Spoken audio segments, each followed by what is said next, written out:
Hey, we are back, and you may be wondering why I'm speaking in English because I just decided to because we have a guest who understands from not from Turkish but from this language, and we are very happy to host today Jeremy Daly. He's my boss at work, but now today we have him as a great speaker about a topic that he's really expert of. So Jeremy, thanks a lot for appearing with us, and good morning. Actually, it is quite early for you. Morning for me. It's not. No, it's 8:30 in the morning, so it's not too bad.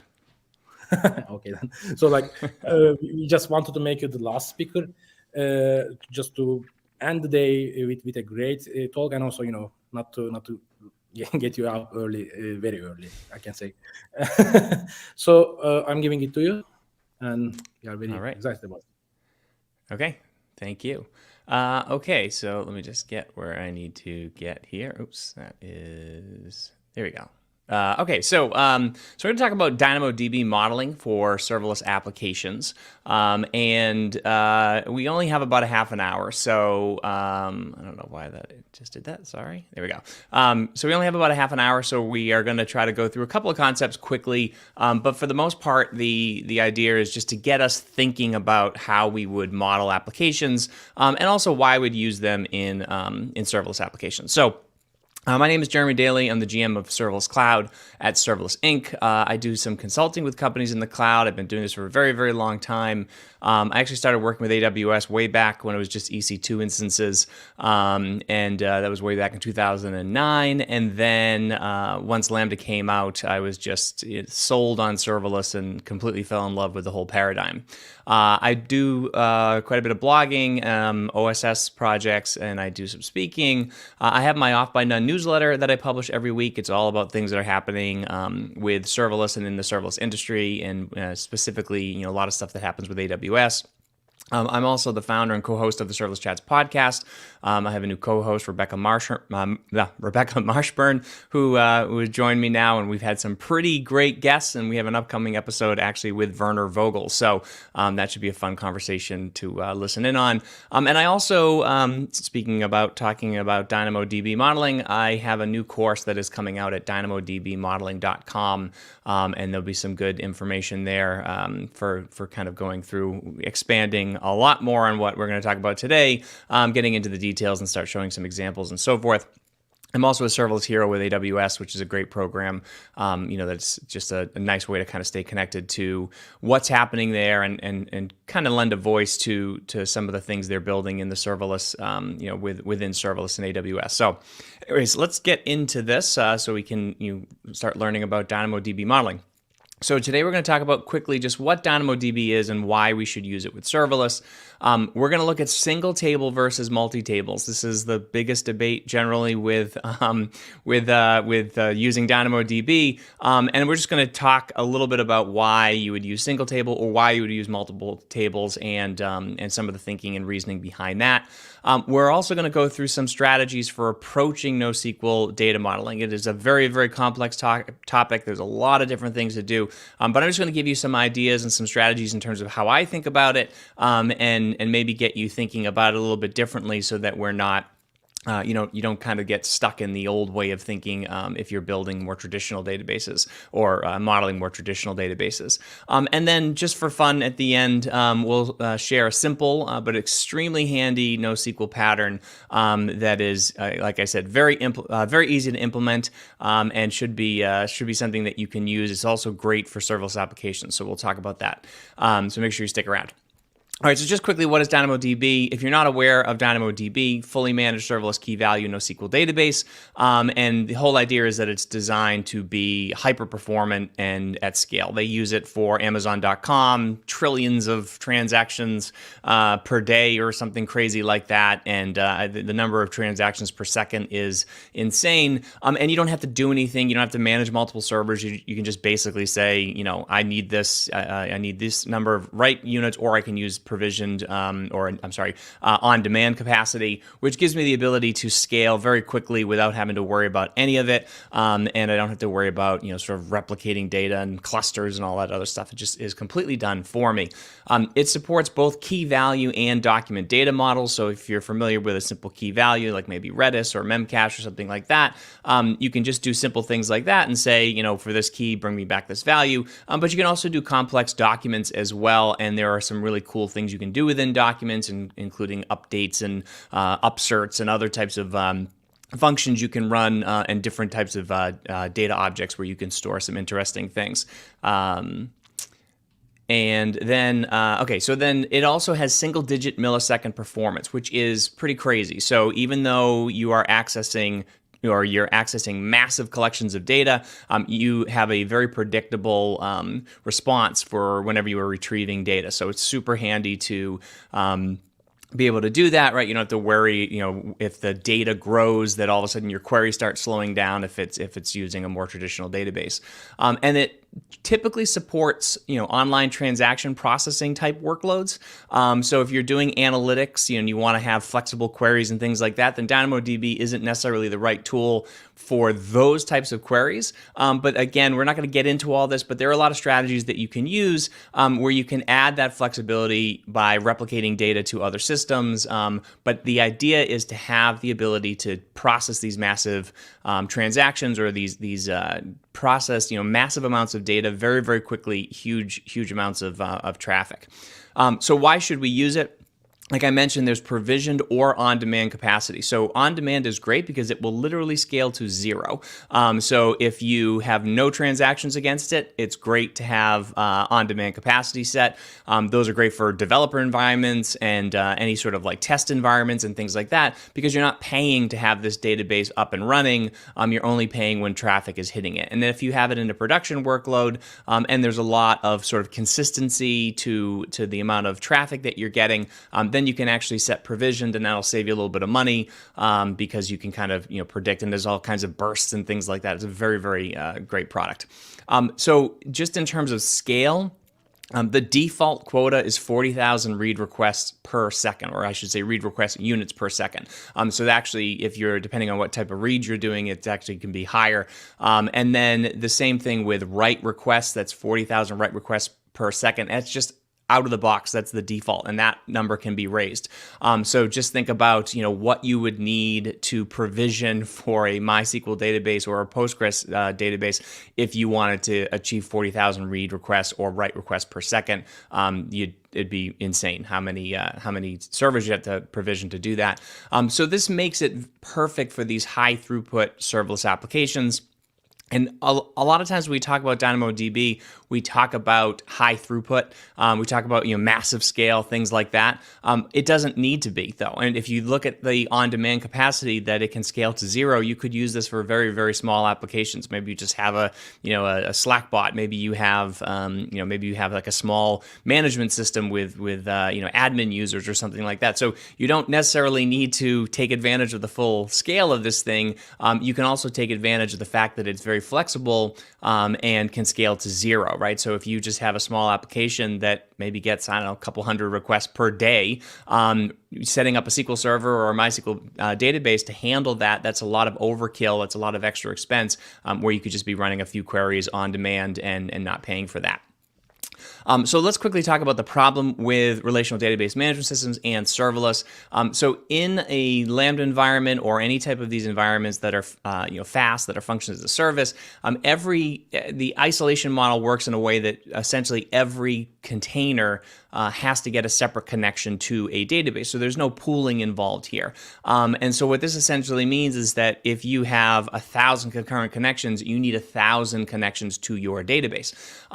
And there's a whole bunch of optimizations that are built in here, so connections can be frozen, but still, if you have that high concurrency, then you need a high number of connections, which again can probably or will probably spike the CPU of your databases. So Amazon, for example, has something called Aurora Serverless, and hopefully Aurora Serverless V2 will be launching soon, which is even better than Aurora Serverless V1. And it does help with the scaling, but the connection limits are still a problem. And then just one other thing is that if you think about how great serverless is, and I don't know, this is not a serverless specific conference, but hopefully people have been experimenting with serverless, and if you can sort of go all the way with serverless, then you can create isolated stacks, which means that every time you want to spin up, a PR or a feature branch or something like that, you can just spin those up as isolated stacks with all the resources there, all attached to that one stack, which means you can spin them up, tear them down. It's very, very efficient. Every developer can spin up their own stack. So that's a great way to do it. If you start using things like RDBMS, then you have these shared resources. You're not going to set up separate SQL servers or MySQL clusters or RDS clusters, whatever, for every developer, for every PR branch, for every feature branch. That just gets very, very complex. So it's nice to be able to have that flexibility to do these isolated stacks. And DynamoDB is just spinning up a table and tearing that table down. Super efficient. Great way to do it. So there are some ways to solve this concurrency problem. Amazon RDS Proxy allows you to, sort of make connections to the proxy, and then the proxy will handle the pooling to the database behind the scenes. This is great. It adds a little bit of cost. You can only use it with provisioned. You can't use it with Aurora Serverless and some of these other things. I think that's all being added in with Aurora Serverless V2. But again, that's just an extra step. It's more work that needs to be done. Whereas with Amazon DynamoDB, everything is HTTP based, so that connection model means you can have as many connections as you need to that database. It all scales out. It's all load balanced. You don't have to worry about any of it. And of course, it's auto scaling, so it gives us a lot of control and lets us just throw as much or as little data at it as we want to, and it will scale up and scale down, which is, again, an important thing when you think about the types of workloads you might be adding. Scaling down to 0 is a very good benefit of it. So let's start talking just quickly about the terminology here, just because the terminology in NoSQL databases and specifically with DynamoDB is a little bit different than we would with something like a traditional RDBMS. So first of all, everything is a table. Everything's contained within tables. And a table is just a collection of data, and tables can have 0 or more items. Items are a group of attributes, so they have to be uniquely identified among all the other items in that primary index. And we can think of them sort of like rows in a traditional database, but they're not rows. So rows are very flat. These can be documents, so we got to think about them as items. That's the terminology that we typically use. Attributes are fundamental data elements, so they can be scalars like strings or booleans or numbers, and they can be documents, so they can actually be what they call map or lists, and we sort of like arrays, and sets, so you can have unique arrays if you're familiar with sets. All right, so then there's something called the primary key, and this is the unique identifier that distinguishes the item from all the other items in the table. The partition key is essentially a simple primary key, so that would just be one attribute. That's the unique identifier. And then you can also add a sort key, and when you combine that with the partition key, that creates what we call the composite primary key, and that's also known as a range attribute. So those are the basic terms that we have to understand, and then we can get on the same page and talk about some of these things. All right, so single table versus multiple tables. So for a long time, and this may have changed because of what the Amplified team is doing, but it used to be for a very long time that the advice was always one table per application, and that changed to now you should maintain as few tables as possible in a DynamoDB application. And if you look at Amplify, for example, whenever they create different entities or whatever they call them, they create multiple tables for those. And that has to do a little bit with AppSync, although with AppSync you can do single table designs and so forth. But it gets a little bit complicated. So it's just easier, I think, in their implementation to just do separate tables for all the different types of data that they're storing. And the problem is that when you do that, you have to hop across multiple tables in order to grab that data and assemble it and potentially make something meaningful. So the advice that I always give is that we want to store related data in the same table. So that means that if bits of data have to come back at the same time, if we want to be able to not join, because you can't do joins, but if we want to be able to pull back related data within a single query from NoSQL or from DynamoDB, then that related data has to be in the same table. Now, if you have things like time series data or other data that doesn't often get combined, then that's the kind of stuff that should be stored in a separate table, most likely. So maybe you have even like login keys, or maybe you're doing just tracking clicks or something like that, or even transactions against a gaming site or something like that. Those you don't necessarily have to pull back when you want to load account information. Those could be done with a separate query. So if you are going to run data like that, or things that really aren't your operational data, those are the kind of things that would be helpful to split into separate tables. It just keeps things a little bit simple, and then you also have more control over the throughput and how you provision particular data for that. Okay, so how do we want to approach NoSQL modeling? And this is something, again, there are lots of different advice in terms of how you might want to do this. So I like to think about it, sort of working from the outside in. And there's this great story. If anyone's ever heard this, if you already heard it, I apologize. But it's such a great story, and that whether it's true, I'm not 100% sure, but this is the legend. So if you think about how you would add all the numbers from 1 to 100, if somebody gave you that problem, said, I want you to add 1 plus 2 plus 3 plus 4 plus 5 and get all the way and give me the number, what's that total come to?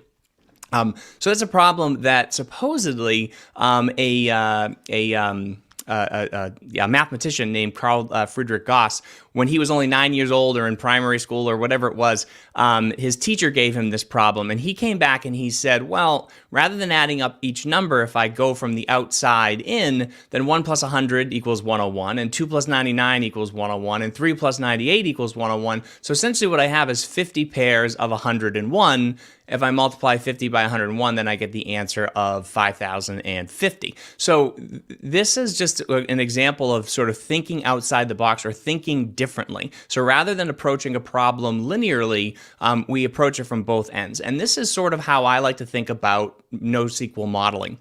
We got to go from the outside in.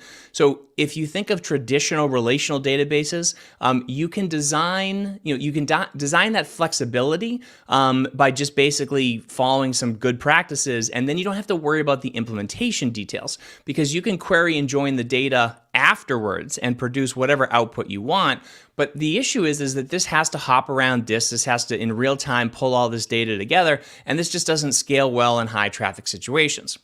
With NoSQL, right, now you have to think about it from both sides. So not only do we have to think about, well, how do we want to access the data, but also what shape do we want that data in? And for efficiency's sake, we want to make sure that we store the data in a shape that we want to retrieve. So you do need to approach NoSQL design differently. And we're going to talk a little bit about sort of the mindset and then a couple of strategies of how we might do that. So the first thing is we have to forget about normalization and third normal form. So I'm sure everyone has seen one of these horrible documents before. And these are great when you're designing relational databases, because you know that I can say, okay, I only want an identifier for the product ID when I put that into inventory, or I put it into an order item, or when I actually do an order itself, then I want to make sure that I reference the customer, and that customer record will always be updated and so forth. The problem with NoSQL, it's not really a problem, it's just, the way that it was designed is it doesn't support joins. So we can't normalize data like we typically would, meaning we can't have a separate customer table and a separate order table and then just look up and say, okay, well, this is, this order is for customer 123, and this, and this line item in here, or here are all the line items, and these line items reference this order, and then join them all together. Instead, we have to embrace this idea of denormalization. And for most people, and if you've studied third normal form or you've done a lot of SQL modeling and things like that, you will hate this because it does really feel uncomfortable initially. But what you want to do is, if there's immutable data, things like maybe address, and we'll talk about a little bit of that in a minute, those are the things that you can just copy into multiple items or into multiple attributes.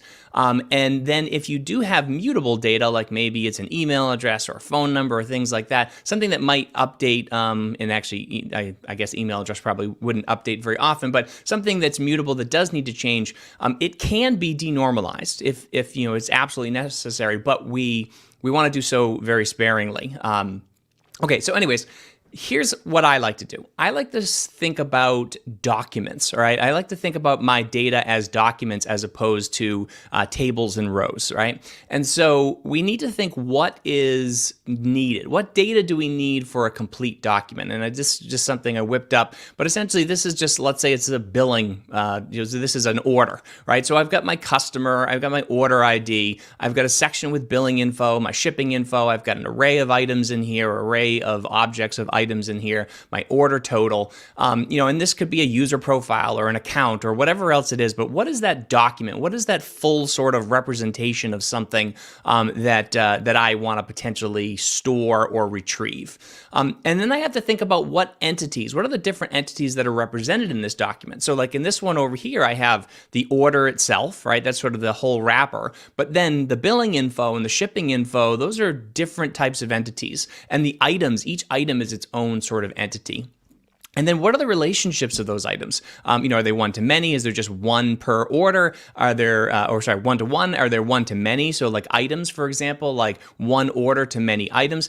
Is it possible that there's many-to-many? So billing info and shipping info probably is going to be used in multiple places. And then the question that that other representation of SQL didn't really show us was there's data that actually can safely be denormalized, or actually should be denormalized. So for example, like let's say the shipping address and the billing info on a particular order, the other document we were just looking at, that mapping, that ERD there, the problem with that was that if you have order 123 and that's shipping to 123 Main Street, and then, a month later, they make another order, but they change their address. Well, if you go back and you look at the first order, then the address is going to be updated on that first order because you have normalized that data. And that's something that we typically actually want to avoid. That's a mistake that a lot of people make, but we want to have that historical data in there. So there is data that can be denormalized, and we want to use that. Now, the other question is do we need to group documents? With something like SQL, we can just say, show me all the orders for this customer ID. You can't necessarily do that in NoSQL unless you think about it ahead of time. So are there, do you have to retrieve multiple related documents at once? Maybe you want to get all the orders, maybe you want to get all the invoices, things like that. And are there identifiers that you can use, or what are those identifiers you can use to group the data by? So customer ID or product ID, maybe email address, something like that. And then how do you need to filter and sort those documents? So for example, if I want to get the top 10 orders or the latest 5 orders, do I want to sort those by date? Do I want to sort those by order number? Are there different product SKUs that I want to sort it by? So partition keys and sort keys actually give us some really great capabilities. So partitions basically create groups or collections of these documents. And so any item that has the same partition key will be grouped together, and then the sort key is what uniquely identifies that item within the partition. So then you can use what are called key condition expressions, and you can actually sort those keys, sorts, and you can also limit which items are returned, with some standard sort of condition expressions between and begins with being 2 of the very powerful ones. So this is confusing. A lot of people look at this and they're like, okay, partitions and sort keys and so forth. So what I like to do is just think of it as folders and file names on your computer, right? So look at something like this. The partition key, if we think of that as the folder, so customer 1, customer 2, customer 3, and then the sort key is the file name, right? So order 1, 2, 3, 4, 5, or account info or shipping info or things like that. And then this works the same way as your computer does, or as your file system does, where the sort keys are lexicographically sorted. So it uses the text sort. So essentially, you can use those key conditions and you can limit, so you can sort them any way you want, forward or backwards, and then you can limit them with those key conditions. So for example, if I want to get all the orders from customer 1, I can use that begins with, and I can just get order 1, 2, 3, 4 and order 1, 5, 6, 2, 8 from customer 1. And then the other question that we need to ask ourselves is, do we actually need the entire document? So thinking in documents is great. It helps us organize the data. It lets us know sort of how we want to, get that complete representation of the object. But do we actually need to retrieve just parts of the document? So maybe we only want that order information and we don't need all of that extra, all the extra order items. And the reason why we might not want those order items is because maybe there's 50 of them, and that's a lot of data to retrieve, especially if we just want to get, hey, how many orders did this customer have, or what's the total of the order, or something like that. And then you have to ask yourself, are there actually parts of that document that need to be updated more frequently than others? So if I have to update an entire document, that's a large operation. Whereas if I can say, well, I just need to update the order status, or maybe the current projects that a particular user is working on, or something like that. So if there are parts of that that need to be updated, then we have to start thinking a little bit differently. And we have to think about how we could break these into smaller pieces. And the best way to think about this is all of those sort of one-to-one and one-to-many relationships we were looking at earlier, how can we break those down? So using that folder analogy, folder file name analogy, think about saying, well, order 1, 2, 3, 4, 5 stores the order information, but then item 1, item 2, item 3 of that order, I can store those as separate documents. And we can store them as separate documents because it's possible to retrieve multiple items from a partition. So if we knew what all of those were, we could do something like a batch get. And we could say, well, get me the user information, get me the order information, get me these different sub-orders or the line items of the order. The problem is that if we did that and specified that through something like a batch get, it's going to give us a lower latency, which is great because that way if we did one get at a time, it would be slow. Batch gets a whole bunch of them, but you still pay for each item returned. Whereas if you use queries, that just charges you based on the amount of data that is the actual amount of data that's returned. So just a good way to think about it is to say, well, if I can just get everything in that customer ID folder, and then with a few limits in there, then I can bring all that stuff back, and I can bring it back a lot more efficiently. And then the ability to sort of have order and then the order items and so forth. There's ways to sort of name that data so that you can bring that back with those begins with queries. All right, running out of time. So the other thing you have to ask yourself is, do you potentially need to group documents differently? And that means that certain data have to be accessed on different dimensions. So you might be able to just get all the orders by customer ID, that's great. But if I just want to see all the recent orders, or I want to see the items with a particular order status, then I have to be able to pivot that in a different way.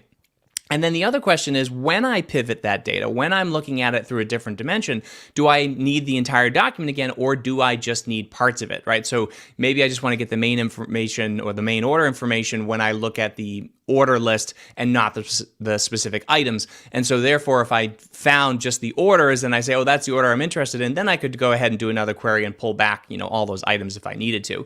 And then we have to ask ourselves that same question, what identifiers can this be grouped by? So if I'm grouping it the first time on customer ID, maybe the next time I want to do it on order status, or, order ID, or a date, for example, that just brings back all the orders in a particular date. So we can add this flexibility with secondary indexes. And I like to look at this, again, going back to that folder and file name analogy, is essentially being able to add multiple folder and file names to the same document or documents. And so there's two different ways that, two different types of indexes. There's the LSIs, which are local secondary indexes, and GSIs, which are global secondary indexes. So LSIs actually limit you to just 10 gigabit partitions. And the reason why it does that is because it reuses the same partition key. So I like to avoid these. There are some use cases for these, but typically you don't need to worry about it. And then GSIs themselves, though, have no partition size limits, right? Because they actually can use the sort key as a way to reference and know which block or which system your item is on. And then the advice for this that I always give is to make sure you use separate attributes for your GSI partition and sort key. So oftentimes you'll see some of these older strategies that like inverted indexes and some of these other things, very cool stuff that you can do with that. But I like to, those older sort of reused attribute strategies tend to limit flexibility. So what I like to do is just create a new, GSI PK1 or GSI1 PK, GSI1 SK, and have those separate, and then you can name those anything you want. And then also important to remember is that not all attributes need to be copied. So we don't necessarily need all the data from an item into a secondary index, because essentially it does create an entire copy. We can actually limit which attributes get copied over. All right, definitely running out of time. So let's talk about access patterns for a second. A lot of standard advice, Alex Debris talks about this all the time, even Rick Houlihan has talked about this quite a bit, is to start with an ERD, an entity relationship design. I tend to agree with this in many cases, especially if you have a very complex data model. But your schema will change, right? So you don't have to worry about getting it perfect first. And when people say like, oh, well, it's so hard to change, DynamoDB schemas and so forth. Well, think about it this way. If you have 100,000 rows in a MySQL or Postgres database, that'll update very quickly. But once you get to super large data, 100 million rows, whatever, that'll just lock your table for hours, sometimes days. It's a big deal. And when it fails, it's such a pain. I mean, so it's not easy to change your data model no matter what type of data system you're using to store it. But what's very cool about DynamoDB is those items can be created, updated, deleted, all with background jobs. And you can add more access patterns along the way by adding additional indexes. And so even if they're on a job that makes some changes to the data and restructures it and so forth, again, you have more flexibility and more control doing that on your own than you do just relying on the query optimizer or whatever in MySQL or Postgres doing that for you. So I actually find these to be more flexible and to be able to do these things. So don't worry about that. Like if you just, think about the documents, build out your documents, and you can always, sort of migrate or change that data later, and it's not that hard to do. The other thing I just want to mention quickly is the idea of sparse indexes. So when you have your primary index, that's your main partition key and sort key, that has to have values. That has to have a value. If it's just a simple key, then you just need the partition key. But for composite keys, you do need the partition and the sort key. But secondary indexes, for GSIs and LSIs are only populated if there's data in those attributes for those. So in your GSI1 PK and GSI1 SK. And the reason why this is cool is that they actually don't need to be unique, because they're not used to uniquely identify the item itself. They're just essentially labels on there. So we can use these for really cool things like tagging, and we can flag documents. So for example, if you wanted to take a secondary index and just flag it as, open order or something like that, then you can query that index and just say, okay, give me all the open orders, and that will only replicate orders to that index that are flagged as open. So a lot of really cool things you can do there. And again, it's important to remember that not everything needs to be copied to a secondary index. So you don't have to populate every attribute for every single item you have for some of those secondary indexes. So they can be used sort of sparingly, and that idea of those sparse indexes give you a really, really, a lot of capabilities and a lot of flexibility there.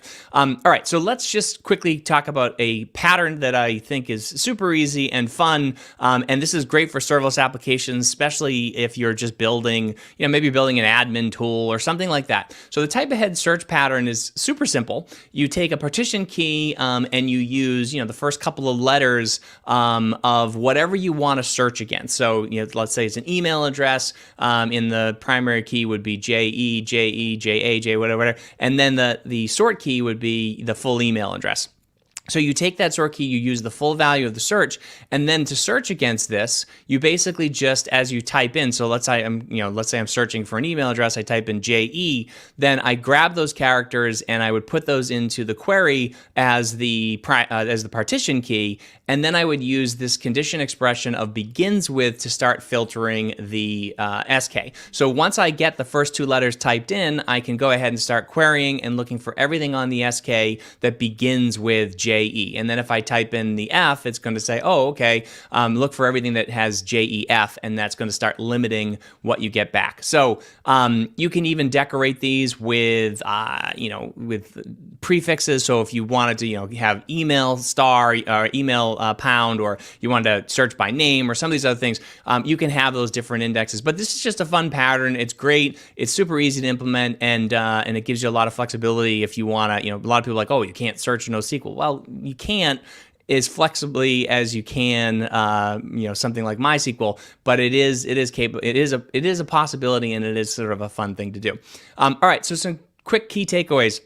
We barely scratched the surface here. There are so much more that has to do with data modeling in NoSQL and DynamoDB. I would suggest picking up Alex DeBree's book. I have my course coming out that is all about DynamoDB modeling. We're going to get a lot more detail than this. I know this was very high level. A couple other things. NoSQL table designs need to be approached differently than traditional RDBMS. We can't be thinking in terms of normalization and third normal form. Think in documents and entities, not normalized rows. Don't be afraid to break documents into smaller parts. That can help with efficiency of updating, efficiency of retrieving it, lower latency to get data back, and also can be a huge cost benefit to minimize that. Secondary indexes let you regroup your documents. And finally, schemas can be changed, right? So don't be afraid of getting it wrong, or just having that paralysis of like, I don't know how to do this. Like, think in documents. Start with full documents if you have to, and then you can start breaking them down. So that's it.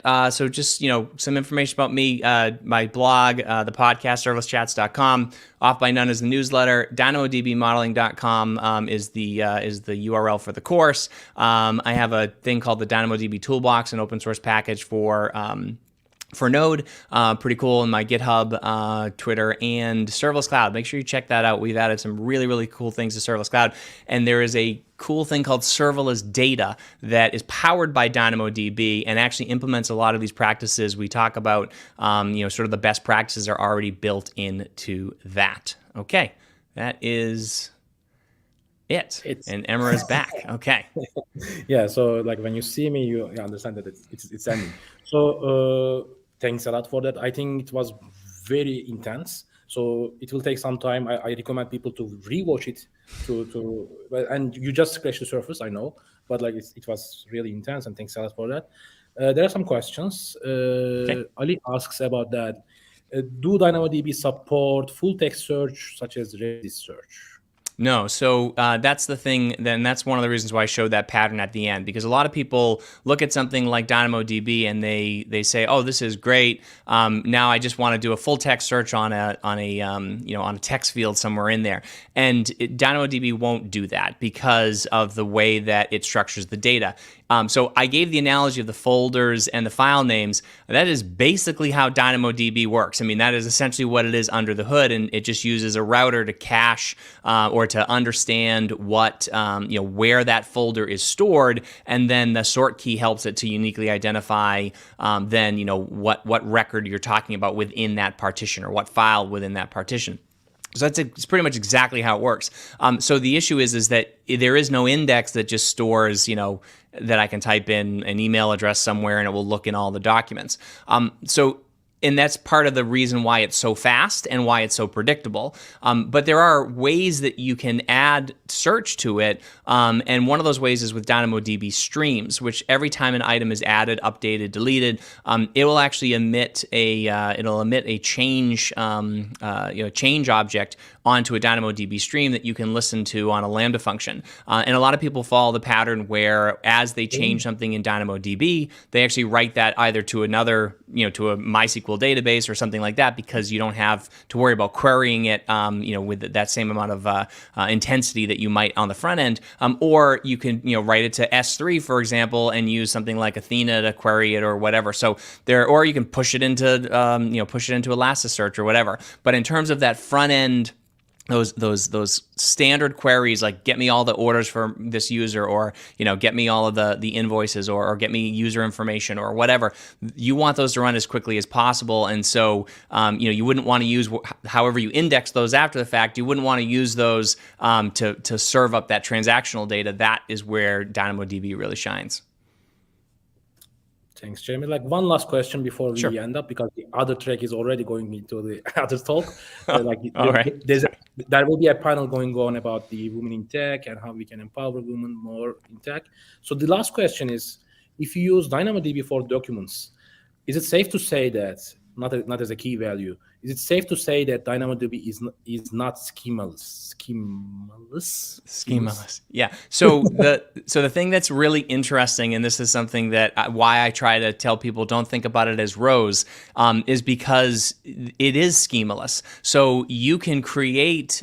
So what one document looks like in one item can be completely different than what another document looks like in another item. All of the names can be different. All the attribute names can be different. The only thing that needs to be the same or needs to kind of span across all of the different items is that partition key and that sort key. So again, that's why people usually name them generic PK or SK or PKN SK, because it keeps them generic. But the rest of the data there can be completely different. And really, this is another thing I talk about quite a bit too, is the integrity of the data, right? So the structure of that schema, making sure that that is the same for the same types of documents or the same types of entities, that is something you have to maintain yourself. So you can put anything you want.